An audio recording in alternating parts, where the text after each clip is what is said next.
송기령님의 그냥 하지 말라에서 발췌한 내용입니다. 지금의 데이터를 시시각각 관측하고 기록하고 추적하여 의사결정하는 프로스펙티브 방식이 우리 삶에 들어왔습니다. 프로스펙티브 방식 하에서는 데이터를 모으고 관리하고 그에 따른 결과를 이해하는 데이터 해석 능력이 반드시 필요해질 것입니다.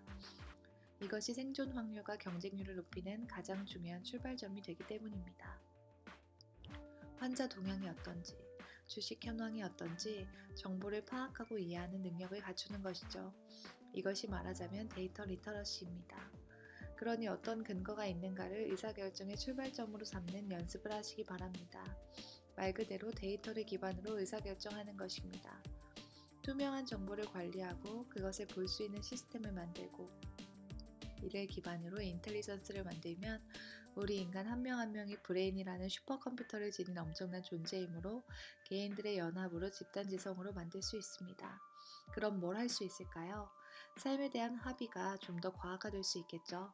의견이 아닌 데이터를 기반으로 한 과학적 의사결정은 우리 사회를 좀 더 나은 방향으로 만드는 소중한 인풋이 될 것입니다. 또 하나, 우리 삶의 투명성을 반드시 탑재해야 합니다. 모든 것이 나우 데이터로 기록되는 시대임을 잊지 마세요. 투명한 시대에는 의사결정과 과정과 근거, 나아가 우리 삶 또한 투명해야 합니다. 투명성의 가장 큰 이슈는 단계별 충실함입니다.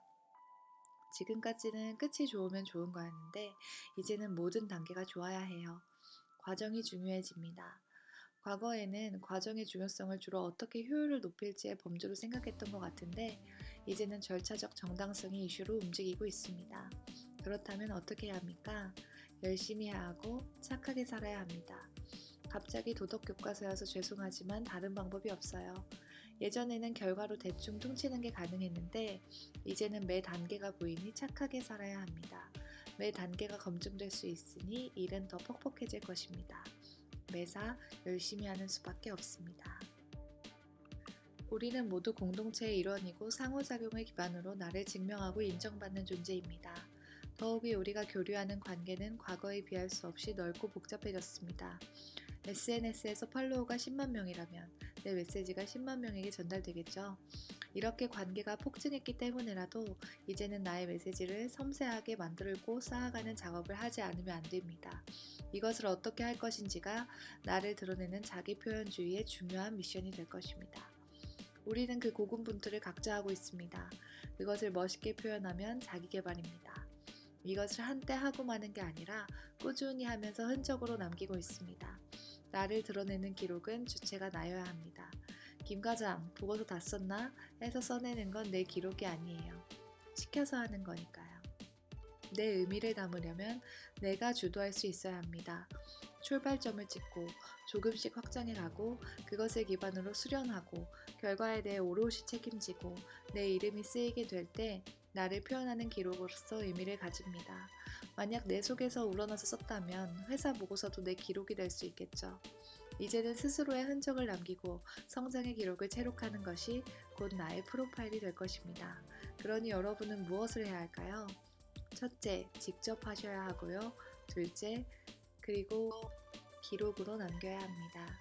그 성장 과정이 나의 자산으로 환금될 것입니다. 일종의 사회문화적 자본이니까요. 그리고 그게 나의 업이 될 테니까요. 우리는 지금 진짜를 찾고 있어요.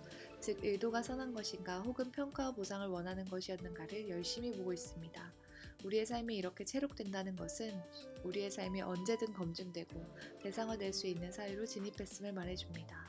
역사가 말해준다는 말은 훗날의 평가를 통해 그 시대의 공과가 정리된다는 수준이었어요.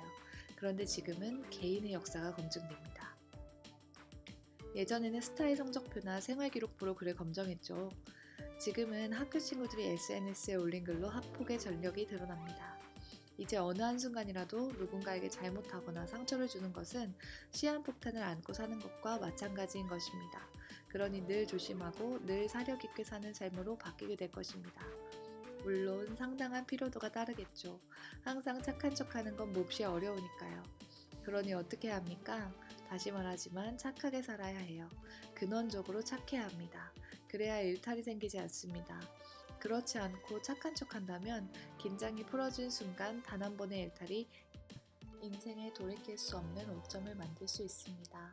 나아가 이 모든 개인의 정보가 주민되어 확대되고 환기되고 재생될 수 있으므로 앞으로는 일상의 매 순간이 항상 건실해야 한다는 삶의 법칙이 각자에게 요구될 것입니다. 이 세상에 원료란 없다는 게 앤드루 포터의 진정성이라는 거짓말의 주장입니다. 문화는 계속 복제되기 때문에 원료란 게 애초에 존재할 수 없다는 겁니다. 각자의 생각을 더해 끝도 없이 만드는 거지 무언가를 원리주의적으로 보존해 가는 게 아닙니다. 공간 포인트를 이해할 수 있으면 원료가 아니어도 활용 가능하다는 것입니다. 그렇기 때문에 앤드루 포터는 더 열심히 하는 사람이 이긴다고 말합니다. 즉 진정성은 상대적이므로 몰입의 총량이 큰 사람이 이긴다는 것이 그의 결론이에요. 결국 어떤 가치를 끝까지 추구하는 하드코어한 쪽이 이기는 겁니다. 그런 식이라면 파타고니아가 이길 수밖에 없어요. 환경을 위한다는 브랜드는 많지만 환경을 위해 사지 말라고까지 말하는 브랜드는 파타고니아밖에 없으니까요. 그보다 더 나아가 정말 안 파는 사람이 나온다면 이길 수도 있겠죠. 한정판으로 10개 만드는 사람이 이기는 겁니다. 결국 우리는 고민의 총량을 파는 것입니다. 하나하나에 다 의미와 상징을 새겨넣고 그런 다음 상대에게 넌지시 얘기해주는 거예요. 요즘은 실력 있는 작은 가게들이 많습니다. 간판도 요란하지 않지만 업에 대한 소신과 고민으로 상징성을 얻은 곳들입니다. 그 상징성 하나하나에 주인장의 정신이 깃들어 있겠죠. 그의 인생이 포함되어 있는 것입니다. 고민의 총량이란 내가 했던 시도의 총합이므로 내 전문성 및 숙고의 결과를 파는 것입니다. 이는 시간의 축적도 있지만 이해와 지식의 총합도 되기 때문에 그만큼의 해박함을 어떻게 만들어갈지를 고민해야 합니다. 그게 결여돼 있으면 노동을 팔아야 하는데 노동은 AI가 가져갈 테니까요. 우리가 해야 하는 건 원료로서의 오리지널리티를 만드는 작업이지 예전처럼 여기 우리 제품이 있다고 알리는데 몰두하는 것은 아니라는 얘기죠. 오히려 아무나 만나면 안 됩니다. 설명하지 않고 툭 던졌을 때 이해한다면 내게 훌륭한 분이고 이해하지 못한다면 우리 고객이 아니에요. 우리가 집어넣은 상징을 이해하고 원하는 사람에게만 다가가면 됩니다. 그들이 전파자가 될 테니까요. 헤리티지를 해석해주는 사람이 붙고 이들이 문명을 전파하듯 사방에 퍼뜨리는 것이 곧 바이럴 구조 아닌가요? 여러분의 메시지에 공감한다면 사람들이 수용하는 것은 염려하지 않아도 됩니다.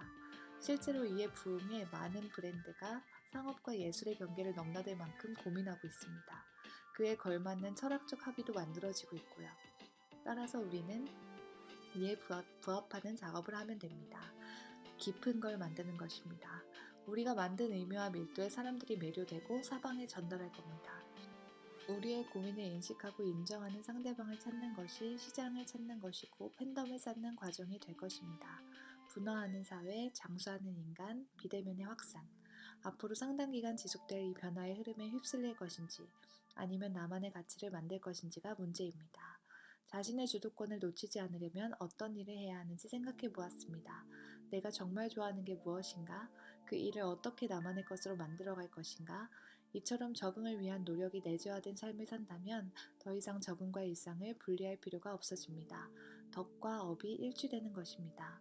성장은 목표가 아니라 과정에서 훈장처럼 주어지는 것입니다. 자신이 직접 일해서 남는 성장의 결과는 나에게 경쟁력으로 남게 될 것입니다.